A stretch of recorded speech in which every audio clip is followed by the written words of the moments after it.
Join with Medha Language Theatre for spoken English and personality classes. For more details, contact us.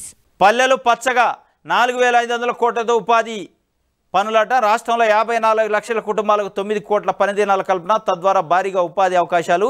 గ్రామాల అభివృద్ధికి 2100 కోట్లు. 2014-19 మధ్య మాది స్వర్ణయుగం. మరి ఎడిపోయింది స్వర్ణయుగం? ఇది ఆంధ్రజ్యోతి రాసేది 2014-19 మధ్య స్వర్ణయుగం అంట.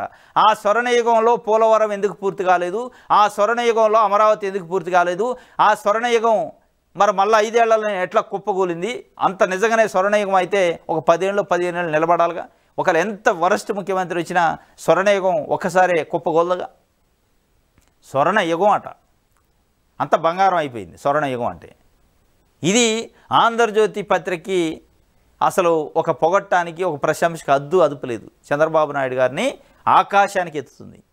ఇక ప్రజలు మీరు నమ్మాలి, అది స్వర్ణయుగం, నమ్మండి అని ప్రజల మైండ్లలో గుచ్చుతుంది. స్వర్ణయుగం అంట 2014 నుంచి 19. ఇంకోటి ఏంది, 2019 నుంచి 24 మధ్య వైసీపీది చీకటి రాజ్యం. మరి చీకటి రాజ్యం అయితే 2,61,000 కోట్ల రూపాయలు పేద ప్రజల అకౌంట్లోకి ఎట్లా పోయినాయి? ఆ అకౌంట్ స్టేట్మెంట్లు ఉన్నాయి కదా. అంటే పేద ప్రజల అకౌంట్లో డబ్బులు వేస్తే చీకటి రాజ్యం, పెత్తందారులు పెట్టుబడిదారులు నిరుత్సాహపరిస్తే అది చీకటి రాజ్యం. అంటే మీ ఉద్దేశంలో పెట్టుబడిదారులు పెత్తందారులు పెద్ద కాపులకి పెద్ద వాళ్ళకి ప్రభుత్వ సొమ్ము సంపదని పంచాల, అప్పుడు అది చీకటి రాజ్యం కాదు, స్వర్ణయుగం. 2014 నుంచి 19 స్వర్ణయుగం అంటే అది స్వర్ణయుగం. పెట్టుబడిదారులు సూటు బూటు వేసుకున్న వాళ్ళు పెత్తందారుల ఇళ్లలోకి ప్రభుత్వ సంపద పోయింది, దాన్ని స్వర్ణయుగం అని మీరు అంటున్నారు. 2019 నుంచి 24 మధ్యలో పేద ప్రజల అకౌంట్లలో డబ్బులు పోయినాయి 2,61,000 కోట్ల రూపాయలు అని విత్ ఎవిడెన్స్ అకౌంట్ స్టేట్మెంట్తో సహా ఉన్నాయి.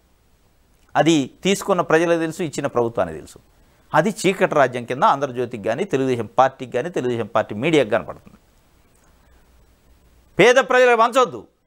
వాళ్ళ ఉద్దేశం ప్రభుత్వం యొక్క సంపదని పేద ప్రజలకు పంపిణీ చేయొద్దు. ఎవరు వాళ్ళు? మాది ఈ రాజ్యం, మాది సంపద, మేం పంచుకోవాలి తలా ఇంత. కంపెనీల పేరుతోని పెట్టుబడుల పేరుతోని కానీ జగన్మోహన్ రెడ్డి వచ్చి పేద ప్రజలకు ఎట్లా పంచుతారు? అందుకే అది చీకటి రాజ్యం అని చెప్తున్నారా మీరు? ఇదే మీ నీతి?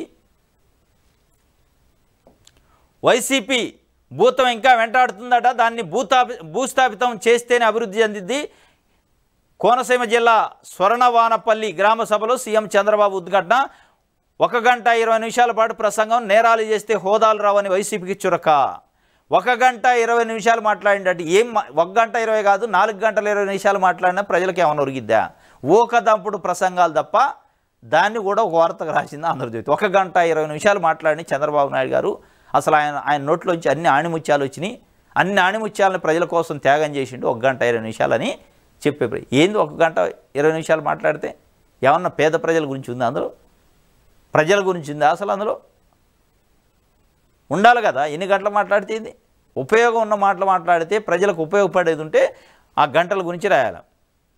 ఇగో రాశారు, వచ్చే 5 ఏళ్లలో పల్లె ప్రగతి బాటలు 17,500 కిలోమీటర్ల సీసీ రోడ్లు, 10,000 కిలోమీటర్ల మురుగు నిల్వల కాలువల నిర్మాణం, 2,500 కిలోమీటర్ బీటీ రోడ్లు, 4 లక్షల ఉపాధి కల్పన, 5 లక్షల పంట కుంటల తవ్వకం. వీటితోని ఇక మొత్తం పల్లెలు పచ్చగా అయిపోతాయట. ఇది అయ్యేది లేదు, మనం చూసేది లేదు.